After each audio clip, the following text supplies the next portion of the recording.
It's day 10 of my isolated quarantine experience here in Sydney, Australia. There have been a number of ways in which I've been able to create moments of joy throughout my day, and one of those has been through food. I am a massive foodie and I love food. And really, honestly, the highlight of my day has been the 3 times that somebody knocks at my door, drops off the food on a tray at my door, and then scurries away. Each of the meals have been pretty delicious, and I've termed them mystery meals because I don't have a menu and I don't quite know what I'm going to get. So it's been quite a little like mystery treat each time. What I wanted to do before I came was to ensure that I had a dining experience, and because I really didn't want to eat out of plastic or takeaway containers. And so I brought with me, as you can see, a range of things that look like a lot but actually quite compact to travel with.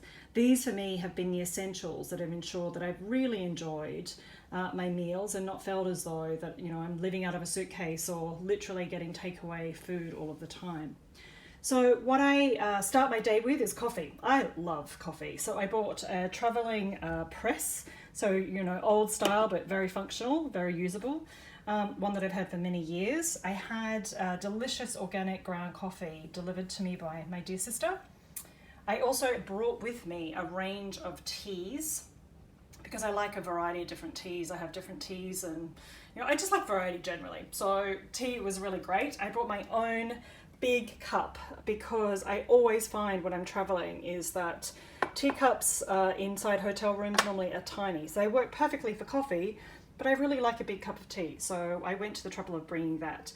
I also brought my trusty collapsible coffee takeaway cup with me just in case I didn't get a coffee cup in the hotel room because I didn't know if I would. So that was a backup, but I didn't need it in the end, but I would still bring it with me again. What I really loved, and I'm so pleased I brought with me, is a bowl. It's actually a plastic one that is easily travelable, and a plate. So this is actually a bamboo plate. I have a whole set of them at home. So it's lightweight, it's durable, but actually is really lovely to eat from as well. So it kind of feels like you're eating from stoneware, and that adds to the dining experience. I tell you, when you actually plate your food, it just looks and feels so different. I also brought with me, as you can see, a lot of cutlery. Now, the hotel, when I requested it, actually provided these, which is excellent. I wasn't sure if they would, so I actually brought my own set, but I would encourage you to ask the hotel for them because they typically can provide it, and it will just save a lot of plastic waste otherwise. Otherwise, I brought my own set, so straws, spoons, obviously the usual, a steak knife actually, which is actually coming quite handy. And this is the standard set that comes from Plastic Free Seas, a fantastic NGO in Hong Kong. So if you don't have your own cutlery set, go and buy one from them because it goes to a great cause as well. Some other things that have been useful, so kitchen scissors, can opener, even though I don't eat canned food. Actually, I needed a bottle opener and it worked really well.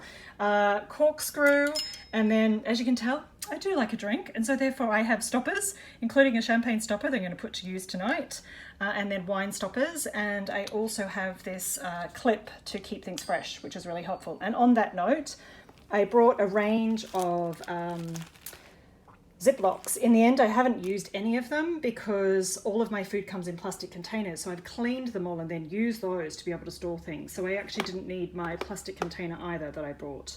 But I wasn't sure, and so I would still carry those in future trips. So this is the range of things that I actually have brought with me. It looks like a lot, as I said, but actually these are the essentials for me in terms of creating a dining experience and making sure that you're able to enjoy your food. And food for me is a huge element of joy, and it's given me a lot throughout my time here.